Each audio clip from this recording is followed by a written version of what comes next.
Hi everyone, it's Eric from ecartman12.blogspot.com and welcome to my full review of the Sony Xperia Z2. A big thanks must go to Vodafone who sent me this hands-over review, and a link to their website is in the video description. Now I've done various coverage videos of the Xperia Z2, and this is my final coverage video. This is my full review of the smartphone. Now I'm not going to really be covering old ground, I'll mention it, but everything else like gaming performance and things like that I've covered in my previous videos. So in here I'll cover new ground to let you know what I think of the overall smartphone. Now let's start off with the cons of the smartphone, and I'm very limited with cons. I've only got two really. One is the tactile feedback. Now I'm going to go into the email application and let's compose a new email, and over here I'm just going to write down something like very random, and I'm going to come close to the camera so you can actually hear the tactile feedback.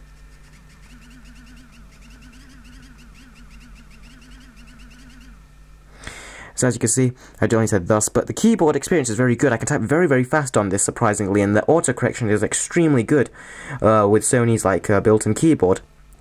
But that tactile feedback really is horrible. I really don't like the way that tactile feedback sounds or feels. It just sounds very, very off, and it doesn't sound or feel good either. It's not bad, it's not a deal breaker by any means or by any stretch of the imagination, but it's still something I think could have been better. And my final complaint is the camera. Now, it's not all bad, don't worry, but the camera on the Xperia Z2 is definitely very good in regards to 4K video, but when it comes to the photos, I think they are lacking in detail significantly. They're very good when you just have the photos all zoomed out and everything, but if you want to actually zoom into the photos to sort of look at all that detail, you can't do it with the smartphone because everything will start getting blurred. So the detail on the 20 megapixel photos is a problem to me. And I think that's also down to the actual thinness of the smartphone. As you can see, it is extremely thin and very sleek looking as well. And I'm currently also reviewing this Nokia Lumia 930, and that smartphone is thicker than this and also has a 20 megapixel camera, and that captures much more superior photos as opposed to this. And I think that's down to the thickness of the device. You see, this is very thin, and the Lumia 930 is a bit thicker, and that allows for better optics to be integrated into the smartphone. Whereas this, they had to sort of do the best they could and stick in even a 4K camera inside here, considering that this is very thin. So I'm definitely impressed, but I think the camera could be better. Now let's move on to the pros, and there are a lot of pros with this handset. The build quality, first of all. I was a big fan of the Sony Xperia T, but after that, the Xperia Z and the Xperia Z1 really disappointed me. And the flaps that were on those smartphones as well, that would help with waterproofing, were really, really irritating, and they felt like a chore just to take off every single time. Well, that's not a problem at all with this smartphone. It just seems so well made. It's so sturdy. Yes, it's made out of glass, and it does attract a lot of fingerprints particularly on the back. But the glossiness of it, the reflections really look very nice and premium. And overall, it just feels so well in the hand, and considering this is a 5.2-inch 1080p display, it doesn't feel that big either. It feels just right. The display, like I was also going to mention, I'll get onto that later, that is a very special thing. And back into the build quality, as you can see, here's one of the flaps. If I just pull that out, you can see there was next to no effort needed. My fingernails are really quite small right now, and normally the problems with these waterproof flaps is that if you have small fingernails, you always have to really dig your fingernails in or whatever you can, and they're hard to open. But this is so easy now.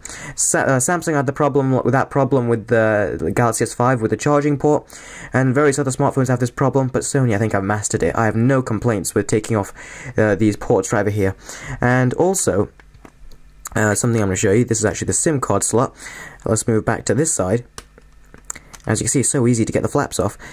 Over here, you have what is a micro SD card slot.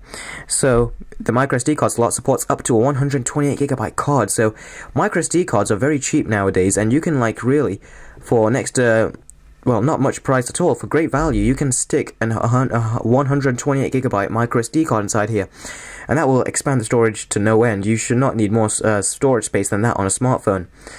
So let's double tap the screen to wake it up. It's a bit hit and miss, but there you go. And as you can see, here's the display. It is absolutely fantastic. The colors are so amazing and so vibrant and so colorful. And what is really wonderful is that the viewing angles are great at every axis, and the screens are the most viewable when you're in direct sunlight, but you can still see it perfectly.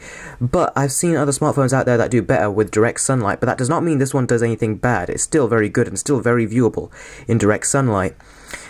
And the display, as I said, was great, and it really complements the media consumption, which you know I really do love. What else complements it is these dual front-facing speakers.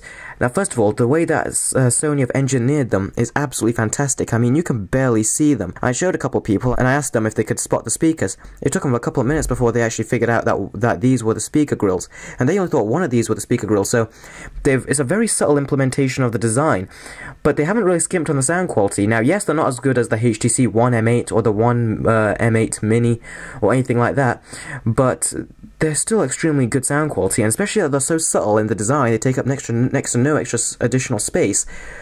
I'd say it's kind of worth it if you want good sound, but you don't want the extra sort of like height of say the HTC One M8, which gives you extra height due to the extra speakers. The performance is also wonderful. When I'm swiping between screens, it's just so great when I pop into applications like Twitter, or if I go into the Play Store, anything, even the YouTube app, which always tends to lag a bit as soon as you open it. Everything launches so quickly, and I have next to no problems at all with the performance. There's been no lag whatsoever. Smartphones like, well, only one smartphone nowadays, the Samsung Galaxy S5, really did lag quite significantly, but I'm not experiencing any lag at all with this smartphone, so it is extremely responsive. Just to tie it all off at the very end, let's talk about battery life. Now, I'm pretty certain that many of you must have heard that the Xperia Z2 has great battery life. Well, that is definitely true, and I actually used the smartphone for 2 days, and, well, more than 2 days, and at the end I still had 14% battery life left.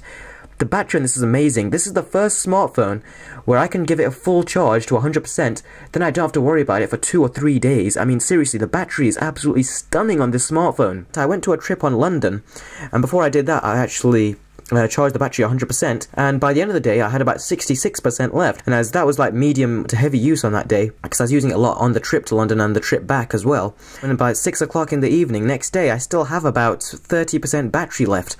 I mean, that is fantastic battery life, so I can't like compliment the battery life on this smartphone enough. It is absolutely amazing and fantastic, and I cannot fault it whatsoever. So what's my final verdict of this smartphone? Well, I only had 2 negative points of the smartphone, really. I'm not too keen on Sony's overlay on top of the smartphone, but to tell you the truth, it's not too much of a problem. So, overall, I really love this smartphone, and I can totally recommend it. And in fact, if I had to choose a smartphone today, you know I would go with the HTC One M8, or even the OnePlus One. But if I cannot get those two, and this was my only option, I would not hesitate. I would rush out and buy one of these. Yes, the speakers are not as good as what you would get on, say, the HTC One M8, and I really love my speaker and screen display quality, but they're still good enough and better than what you can get out there on any other smartphone as well.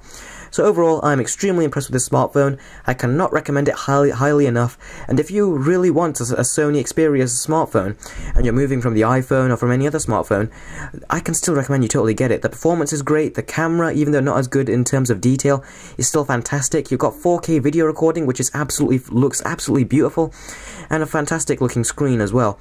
I can certainly recommend the Sony Xperia Z2. Thanks very much for watching. This has been Eric from ecomma12.blogspot.com. Please stay tuned for my future coverage videos of the Nokia Lumia 930, and please follow me on my social networks. I'm on Twitter, Facebook, Google+, and also Instagram, and you can contact me and give me questions there, and I'll answer them as soon as possible, or you can ask me questions below this video right here. Thanks again for watching, and I'll see all of you next time. Take care.